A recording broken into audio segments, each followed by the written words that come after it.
Shalomu shalomu bene data nshuti z'umusaraba, abakozi b'Imana, abakristo bose, abakunda gusenga mwese ndabaramukije mu izina ry'umwami wacu Yesu Kristo. Imana ihabwa icubahiro cyane, nongeye gushima Imana kandi mwese ndabipfurije kuzigamwa, ndabipfurije kufatanya nanje aya majambo y'Imana y'ubugingo tugiye gusangira uyu munsi. Icumweru kiratanguye uno munsi, turi ku munsi wa mbere w'imisi ndwi hano ku mugoroba, nukuvuga ngo twashimye Imana, twamye gusenga duhimbaza Imana, dushima yuko ari wo munsi w'Imana, wa munsi Yohana yatubwira ngo ku munsi w'Imana nari muri mpwemu. Uyu munsi w'Imana ni wa munsi Yohana yahishurirwa ko ubwiza bw'umwami wacu Yesu Kristo muri ca kizinga c'Ipatimo yerekwa ivy'ijuru. Uyu munsi kandi ni wa munsi Yesu yazukirako. Nuko rero uyu munsi ni wa munsi Yesu yakomeza kwiyereka abigishwa biwe buhwibiriye muri ya nzira ija Emausi, agenda yaga n'abigishwa babiri baja mu nzira ija Emausi. Uwo munsi Yesu yari yazutse. Rero uyu munsi ni wa munsi nababwira wa mbere w'imisi ndwi, ari wo munsi witwa Yomu Rishoni. Imana ihabwa icubahiro cyane. None rero ndaguhaye ikaze mwene data muri iki cigisho, maze uwari we wese yongere gutegura ubugingo, ategura umutima wiwe, tujye gusangira amajambo y'Imana. Uhoraho mwami w'abami, ndagushimiye kuri iri jambo ryawe ryera uduhaye ngo dusangire na bene data. Ndasengeye gurupe b'amaso, ndasengeye umuntu wese yakangutse yongere kwitegura gusanganira umwami w'abami agiye kuza. Urakoze mwami, urakaza mu mitima yacu. Ndahaye ikaze mpwemu yera, ndahaye ikaze amaraso yawe Yesu anyeze antunganye. Urakoze kunyemereye kuvuga ijambo ryawe ryera, ndabishimye ndakengurutse, ni mu izina rya Yesu Kristo umwami wacu, amen.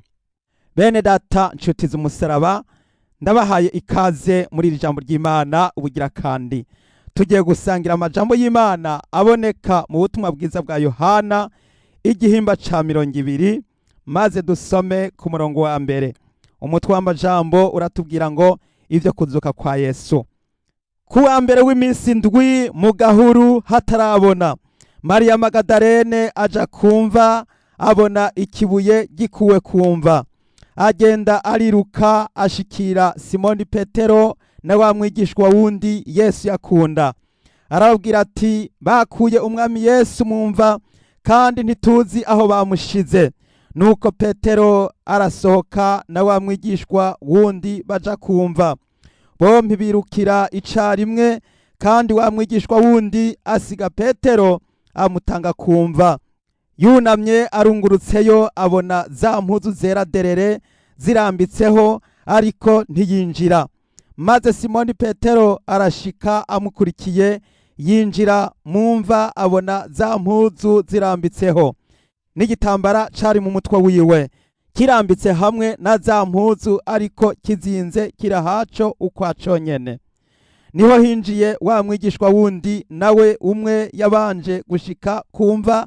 Abibonye arizera, kuko batari bwamenye ivyanditswe yuko akwiye kuzozuka mu bapfuye. Maze abigishwa bavayo basubira iwabo. Haleluya! Mwene data, ndagira ngo nkubwire yuko aho tugereye aha, ishengero rya Kristo mu gihe ca none, ishengero ryamaze guhabwa ubusobanuro bukwiye, ubusobanuro buhagije, kubera yuko ishengero ryamaze guhabwa mpwemu yera. Uyu munsi turiko turasoma aya majambo, aha twibuka bariko baratubwira ingene Yesu Kristo yazutse. Yesu yazutse ku munsi wa mbere w'imisi ndwi.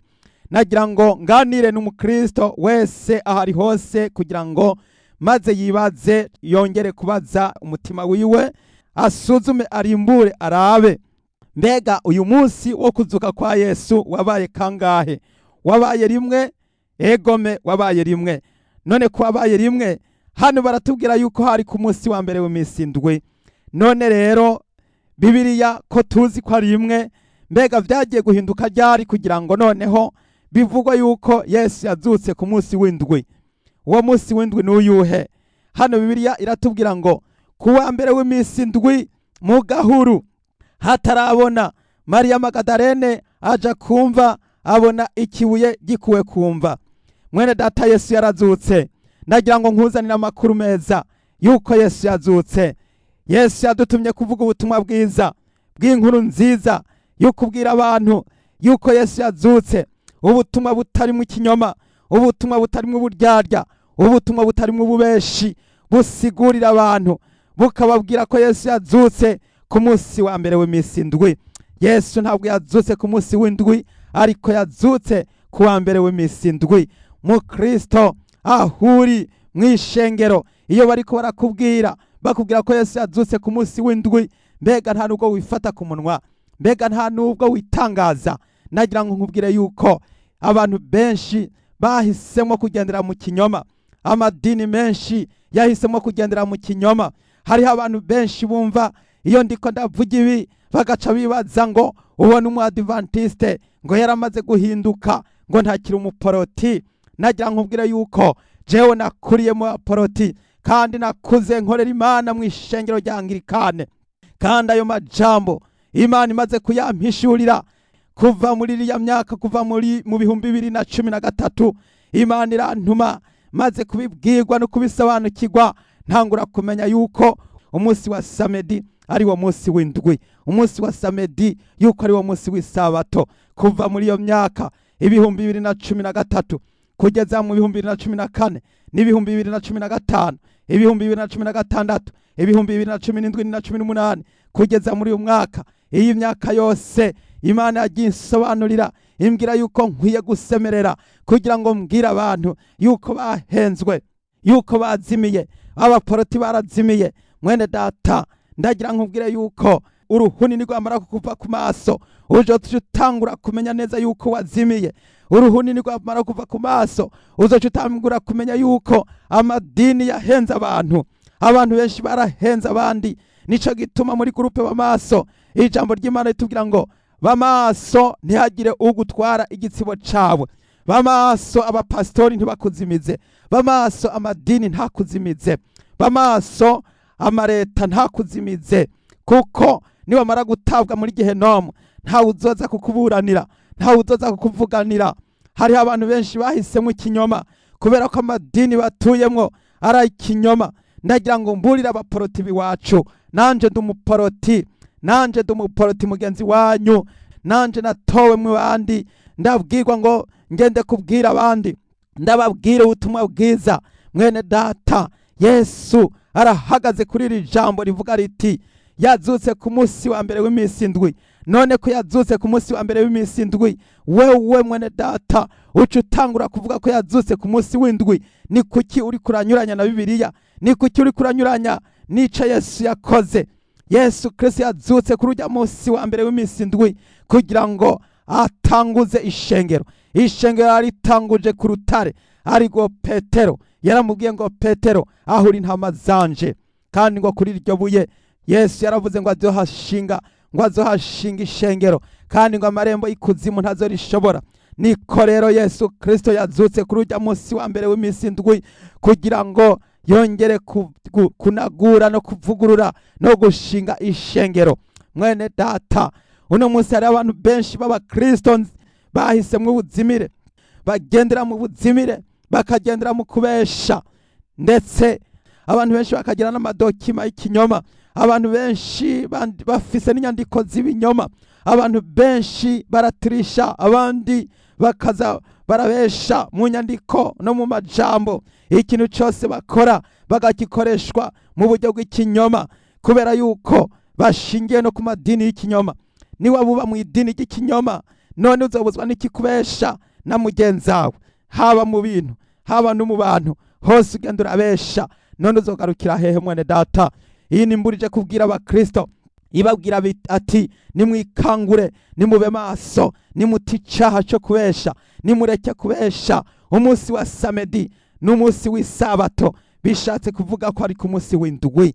umunsi w'indwi, isabato bivuze indwi. Nagira ngo nongere kwibutsa abakristo ndababwira nti nimwikangure, mureke guhagarara mu madini y'ibinyoma, nimubwire abapasitori banyu yuko baba mwahenzwe, nimubabwire yuko mwabahenze, nimubabwire, nimutangure kubwira bagenzi banyu. Nagira ngo mbwire umuntu wese ahari yongere kubwira mugenzi we ati twarahenzwe, maze ubwire mugenzi wawe ati twarahenzwe, hanyuma musaba Imana ibababarire, musaba Imana ibagirire ikigongwe. Si ukuvuga yuko ari ayandi madini mashasha yadutse y'ibyaduka. Ndagira nkubwire yuko ari bwa butumwa bwiza mwirengagije, ni bwa butumwa bwiza mwahemukiye, kandi ko Yesu mwamuhemukiye nawe agiye kubahemukira, agiye kubata, agiye kubaheba. Umugeni wa Yesu agiye kuduzwa, umugeni agiye kuduzwa, wewe uzosigara ko wanjanjwe kugakiza ukanka kumvira Bibiliya. Imana igiye kuguheba, uzosigara uraboroga, uzosigara wenyene, uzosigara ushaka uburyo bwo kwihana bitagishoboka. Insengero zigiye kugagwa, za nsengero mwishimiye, za nsengero mwirata, mukirata ibyakozwe n'amaboko y'abantu, bigiye gusigara mw'isi, namwe musigare mwiburase. None rero mwene data, iyi niyo nkuru nziza ndakuzaniye, yuko Yesu yazutse, kandi yuko yazutse ku munsi wa mbere w'iminsi indwi.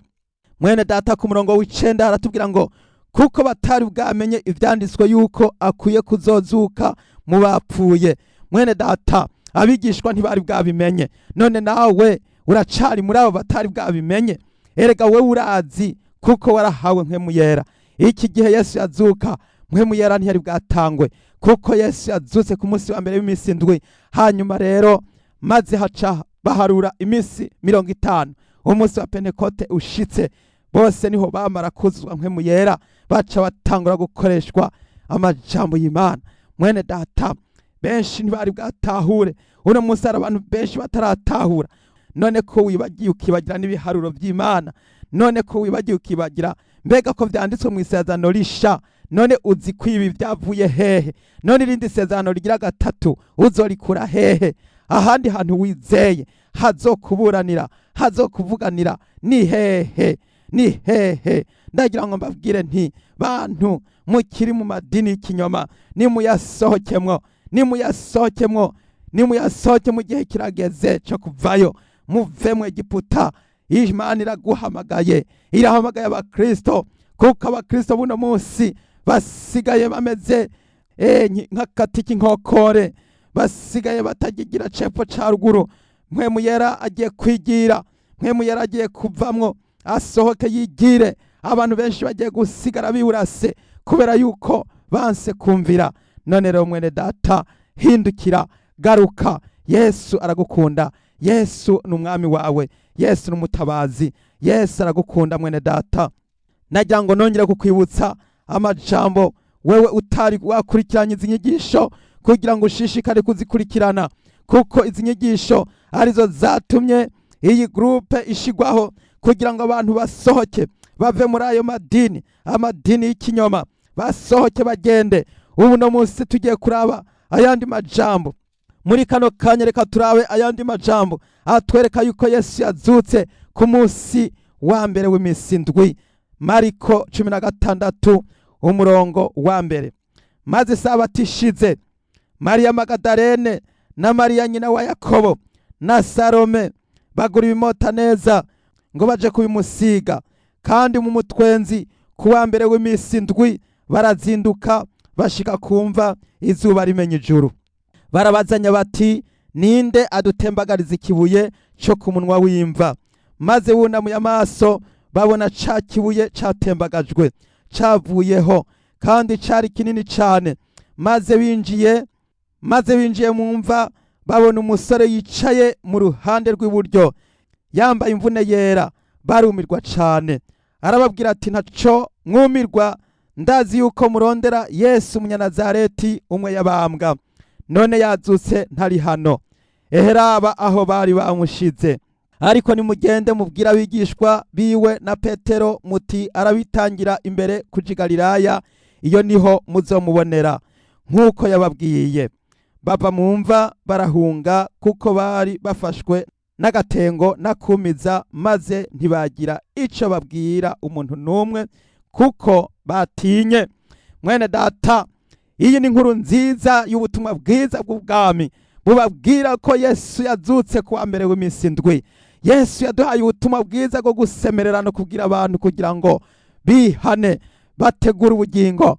Yesu Kristo abwira abigishwa biwe ati nzobitangira kuja Galilaya, iyo niho muzombonera. Uyu mumarayika nawe arababwira ati nimugende mubivuge musemerere mubwira abantu ko Yesu yazutse. Mwene data, hamwe no kubwira ko Yesu yazutse ku munsi w'indwi, noba nkuzaniye ubutumwa bw'ikinyoma. Hamwe noza nkubwira ko Yesu yazutse ku munsi wa kangahe wundi, noba nkuzaniye inyigisho z'ikinyoma. Ariko ndagira ngo nkubwire yuko Yesu yazutse ku munsi wa mbere w'iminsi ndwi. Nico gituma umunsi nk'uyu dukwiye kwama twibukanya tukabwirana amajambo yo kuzuka kwa Yesu. Mwene data, Yesu Kristo yarazutse kandi niwe yashurije abasinziriye. None rero ko Yesu yazutse, nimuze twizere ubutumwa bwa Yesu Kristo, nimuze twizere inkuru ya Yesu Kristo, nimuze twizere kuzuka kwa Yesu Kristo, kubera yuko utizeye izuka rya Yesu nta kindi yiteze kuzohanwa, yiteze kuzocirwa kwiteka. Nimuze twizere ko Yesu yazutse ku munsi wa mbere w'iminsi ndwi, kuko niwe azodukiza, niwe azodutabara. Yesu yaratsinze urupfu, Yesu yarazutse kandi niwe yashurije abasinziriye. Haleluya. Mwene data, ndagira nkubwira aya majambo ari mu Abikorinto ba mbere igihimba ca 15, maze dusome ku murongo wa 20. Ariko noneho Kristo yarazutse mu bapfuye, niwe yashurije abasinziriye.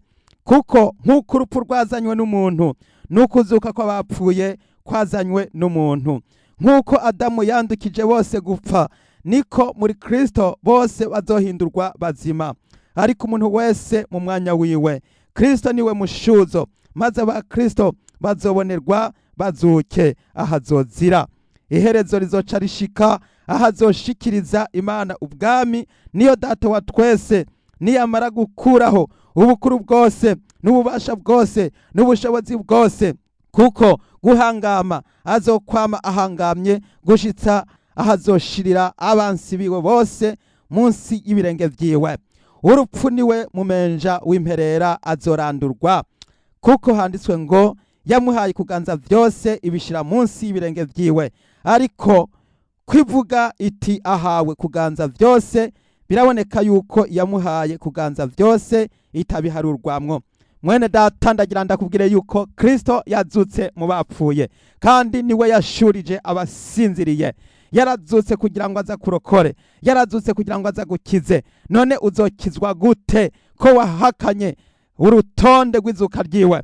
Ndagira nkubwire yuko ivyabaye mu isezerano rya kera, ukuntu Adamu ariwe yandukije bose gupfa, niko no muri Kristo tuzozuranwa nawe, tukazuranwa nawe tugahabwa ubugingo budashira. Kristo niwe yaduhaye ubugingo budashira. Nkuko Adamu wa mbere yandukije abantu bose gupfa, niko Adamu wo hanyuma ariwe Kristo azoduha ubugingo budashira. Hahirwa bamwizeye. None rero mwene data, ko wizeye Kristo urahiriwe. Ariko nimba ugikekeranya, ukaba ugikekeranya ko atazutse ku munsi wa mbere w'iminsi ndwi, karakubanye. Ndagira nkubwire yuko Kristo Yesu ariwe mushuzo mu kuzuka mu bapfuye, niwe yashurije abasinziriye. Bisobanurwa ngo niwe yazutse ku munsi wa mbere, ariwo munsi wa mbere w'iminsi ndwi. Mwene data, wongera gutahura ivyanditswe vyera. Yesu yazutse ku munsi wa mbere w'iminsi ndwi. Uno munsi twibuka izuka rya Yesu Kristo, kandi twimwibuka yuko yazutse ku munsi wa mbere w'iminsi ndwi, ntabwo ari ku munsi w'indwi nk'uko ibiharuro twamaze imyaka yose tubiharura. Nimutangure guhinduka, nimuhinduke, nimusohoke muve mu bujiji no mu butamenya, nimwikangure. Ijoro rirakuze bugira buce. Mwene data, bamaso, wongere gusoma neza Bibiliya uyitahure kandi uyisobanukirwe, hanyuma twinjire mu bwami bw'Imana tuzi imvugo y'Imana, tuzi imvugo ya Bibiliya. Mwene data, ndakuraritse kugira ngo ukomeze kuba maso no kwicara ugavye. Haleluya. Yesu aguha umugisha, Yesu akugirire neza. Mwese abari ngo barakurikirana izi nyigisho, ndabipfurije amahoro n'imigisha biva ku Mana Data wa twese. Nuko reka dusenge kuri umwe wese yumva ariko aratahura yongera asobanukirwa, maze dufatanye rino sengesho. Wewe utaratahura, wewe utaramenya, wewe utarasobanukirwa, wongere guca bugufi aho uri. Mwene data, tugiye gufatanya rino sengesho. Data wa twese, mwami w'abamugira neza, ndagushimiye ndagukengurukiye kubw'uyu mwanya uduhaye no kugira ijambo ryera twongeye gusangira na bene data. Ndasengeye umuntu wese ahari yongere gutahura, yongere kujijuka, yongere kunyugwa, yongere kwemera mwami wanje Yesu, kandi iri jambo ryawe mwami ririko riravugwa abantu baryakire, kuko ari jambo ryanditswe muri Bibiliya yera. Ndagushimiye ku bantu bariko barakizwa, ndagushimiye ku bantu bariko barahinduka, ndagushimiye ku bantu bariko barizera, ndagushimiye ku bantu bariko baramenya imvugo y'Imana n'ibiharuro by'Imana. Urakoze mwami, igihe kirashitse cyo kwikangura, ijoro rirakuze bugira buce. Mwami utwambika imyambaro yera y'agakiza, uduhe gukorera by'ukuri nk'abana bawe, nk'abana bejejwe, nk'abana bagamburuka. Ndasengeye umukristo wese wo muri gurupe b'amaso, umuhe gukizwa neza no kwezwa no kugororoka no guca bugufi. Ndabigushimiye, haleluya. Ndasengeye umuntu wese yongere kozwa mu maraso ya Yesu Kristo, maze abicare mu gisha, maze yikangure abe maso, yitegure kugusanganira. Urakoze, ubishimirwe ni mu izina rya Yesu Kristo umwami wacu, amen. Mwene data wumva uriko uragira umutima wo gukanguka no kuba maso, ndagira ngo nkubwire icarico cyose wogira c'ikibazo uduhamagare, kugira ngo dukomeze turamirize kandi dutahure, kandi tumenye yuko umwami wacu agomba yuko tumwitegurira. Rero ufise ikibazo mwene data, uhamagare kuri izi telefone zikurikira: igiharuro